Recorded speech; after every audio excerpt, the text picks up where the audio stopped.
Share ko lang sa inyo yung mga normal na camping vehicle dito sa Norway. Grabe, ang ganda nito, napakalaki oh. Gagamitin sana namin to next week, kaya lang dadalhin daw to sa Kasay, meron daw ipapa-repair dito eh. Kaya sayang, baka hindi namin to magamit. Pasok tayo sa loob. Yan yung pinto, tapos pasok tayo sa loob. Luwang oh. Ito yung parang sala nyo. Sala set. Table, puan, luwang dito sa loob. Ito naman nung sa harapan, dyan sa driver, tapos sa passenger seat. Grabe, napakalaki ng dashboard. Fiat pala yung brand ng vehicle na to. Ganda oh. Yung bubong niya yan, salamin yung bubong. Tapos na meron daw TV dito eh. Here. Then press this block. Automatic yung TV ah. Nakatago sa loob nito. Ang laki ng TV. Ito guys, yung passenger seat naro-rotate siya para nakaharap dito sa lamesa. Ito rin daw driver seat na to, naro-rotate din siya paharap dito sa may lamesa nga. Luwang dito sa loob. Ito guys, dito meron palang higaan dito sa may ulo na ng sala. Ayan, pwede pa daw ibaba yan, pero syempre hindi natin ibababa. Pinakita ko lang din sa inyo. Higaan pala yun. Tapos dito, ito yung pintuan sa labas. Pagpasok mo dyan, dito merong lababo. Yun o. Grabe, napakalawang. Ayan, lababo. Tapos lutuan. May mga lagayan ng gamit dito. Pati dito sa baba, may mga lagayan din ng gamit. Thanks. Ito, merong oven dito sa taas. Then, it's a freezer. Freezer. Ito, meron kang freezer dito. This is a kylskåp. Yun, no? Grabe, napakalawang. Ang daming pwede ilagay. Ito, storage din pala to dito. Tupi. Ayan, no? Okay. Storage din pala yun. Ito pa, storage pa to. Yun, storage, oh. Magkatabi sila, storage. Siguro sana magsasara. Dito naman yung shower room. Ito, dito sa loob nito. Grabe, napakalawang. Nakalaki, wag na natin buksan. Pero ayun yung itsura sa loob. Meron ding salamin doon sa bubong. Tapos yan, shower. Meron ding heater. Grabe, napakalawang nito. Dito yung shower. Tapos dito naman sa katapat niya, yun may toilet. Ito yung toilet nyo. Ayos eh, no? Tapos dito daw sa toilet, kapag merong gagamit, pwede isara tong pinto.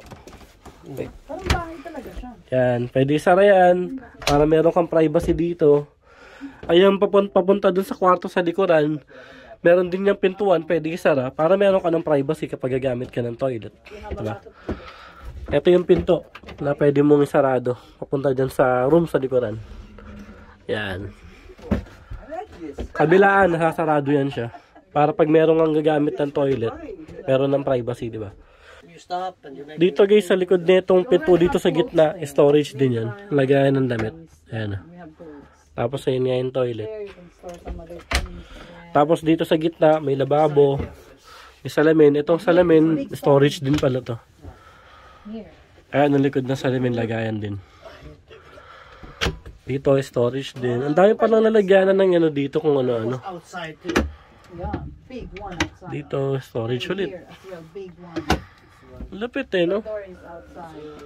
Ito storage ulit.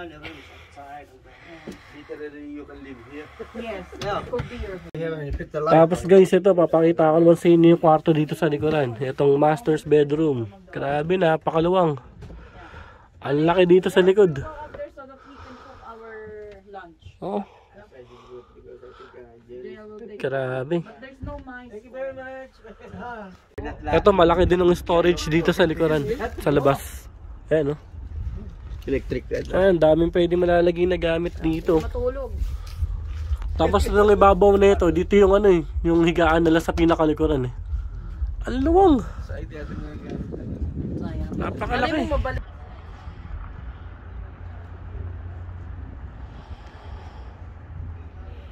Eto guys, iikutan muna natin tong vehicle na to para makita nyo yung buong itsura. Grabe, napakalaki. Yung gulong niya, 6 na piraso. Yung laki niya para siyang minibus. Parang pili kong ganun para siyang minibus. Long vehicle.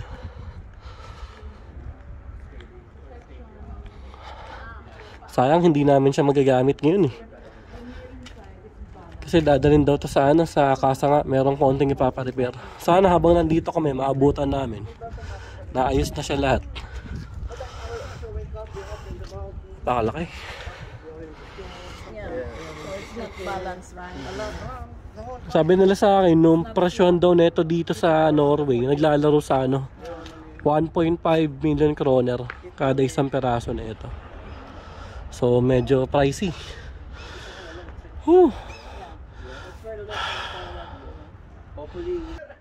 Ito yung dashboard dito pag nakapo ka sa driver seat. Yan, Fiat yung brand. Grabe, napakalaki.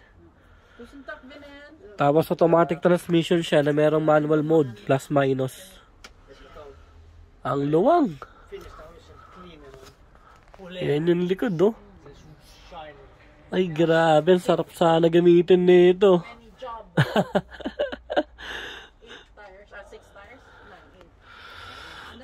Parang ang sarap magkaroon nito sa Manila. Good luck nga lang sa traffic. Dito sa Norway wala namang kasi ganong traffic, tsaka malalaki yung kalsada nila dito kaya walang problema kahit ganito kalaki yung vehicle mo.